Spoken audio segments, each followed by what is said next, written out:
നീ പോയടാ. അതിനൊന്നും കാര്യമില്ല, നമുക്ക് കൊടുക്കാം. അവൻ ചെയ്യണ്ട. ഞാൻ പറഞ്ഞേരടാ അവര് സൈക്കിൾ എടുക്കണ്ടാന്ന്. ഇനി അവന്റെ വായിന്ന് നല്ലോണം കേൾക്കണ്ടേ? എന്ത് സാധനമാണ് നീ പറഞ്ഞ ഞാൻ എടുത്ത, അല്ലെങ്കിൽ എനിക്കെന്തിന്റെ ആവശ്യം? എന്നോട് ഞാൻ പറഞ്ഞല്ലോ, നിന്റെ നിർബന്ധമായിരുന്നില്ലേ? ഒറ്റ നേരം നീ പറഞ്ഞാലാണ് ഞാൻ എടുത്തിനെ. നീ എന്നാ പേടിപ്പിക്കുന്നത്? അടിക്കാനാണോ നീ?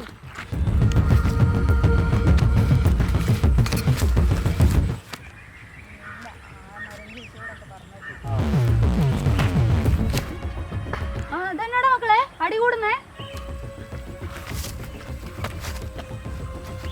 നീ എന്റെ അടുത്ത് തന്നെ വരുവാടാ. എനിക്ക് ഒരുത്തന്റെ ആവശ്യമില്ലടാ.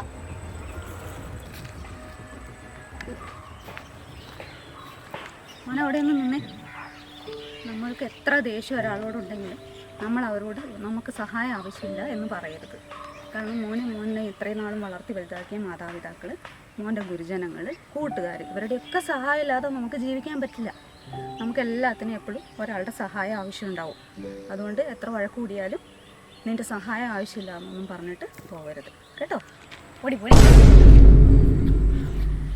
ഇങ്ങനെയാണോ മുതിർന്നവരോട് സംസാരിക്കുന്നത്?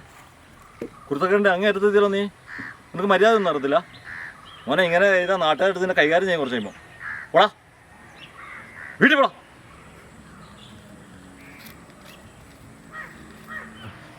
വക്കീൽ വണ്ടി എടുക്കാണ്ട് എങ്ങോട്ടാ പോകുന്നത്? ഞാനിന്ന് തിരുവനന്തപുരം പോവുക. ട്രെയിന് ടിക്കറ്റ് ബുക്ക് ചെയ്തിട്ടുണ്ട്. എന്തായാലും ചെറുക്കനെ ഒന്ന് പേടിപ്പിച്ച് വിട്ടാൽ നന്നായി. ഞങ്ങളുടെയൊക്കെ ചെറുപ്പത്തിൽ ഒന്ന് വഴിയിൽ വരെ വഴക്കൂടാൻ പറ്റൂല. കാരണം പോകുന്ന വഴിക്ക് പിടിച്ചൻ്റെ വീട്, കണ്ണാട്ടൻ്റെ വീട്, കന്തേട്ടൻ്റെ വീട്, കുട്ടപ്പഞ്ചാൻ്റെ വീട്, ഇങ്ങനെ ഒരുപാട് ആൾക്കാരുണ്ട്, ചാച്ചൻ്റെ കൂട്ടുകാർ. അപ്പോൾ ഇവരെന്തെങ്കിലും കണ്ടിട്ടുണ്ടെങ്കിൽ ഇവരും വഴക്ക് പറയും. ഇവർ ചെന്ന് ചാച്ചോട് പറഞ്ഞിട്ടുണ്ടെങ്കിൽ ചാച്ചനടുത്തുനിന്ന് വടി കിട്ടും. ഇപ്പോഴത്തെ കാലത്ത് 1 or 2 ഉണ്ടാവുക. പിള്ളേരെ കാരണന്മാർ ലാളിച്ച് വഷളാക്കി വെക്കും. പിള്ളേർ പറഞ്ഞാൽ കാരണന്മാർ കേൾക്കും. ഇനി പുറത്തുനിന്ന് ആരെങ്കിലും ഒന്ന് വഴക്ക് പറഞ്ഞാലോ ഈ കാരണന്മാർ വീട്ടിൽ കയറിത്തരും. സ്കൂളിൽ നിന്ന് അധ്യാപകരൊന്ന് അടിച്ചാലോ അധ്യാപകരെ ലോകത്തില്ലാത്ത ചീത്തയും പറയും, അവരെ പേരിൽ കേസും കൊടുക്കും. എന്ത് ചെയ്യാനാ? പിള്ളേർക്ക് അടി കൊടുക്കേണ്ട സമയത്ത് അടി കൊടുത്ത് തന്നെ വളർത്തണം. അവർക്ക് മേലെ ഒരാളുണ്ടെന്ന രീതിയിൽ തന്നെ അവരെ വളർത്തിക്കൊണ്ട് വരണം.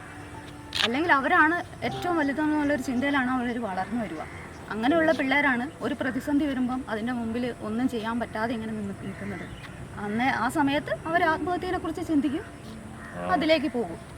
ഇപ്പം അതാണ് കണ്ടുവരുന്നത്.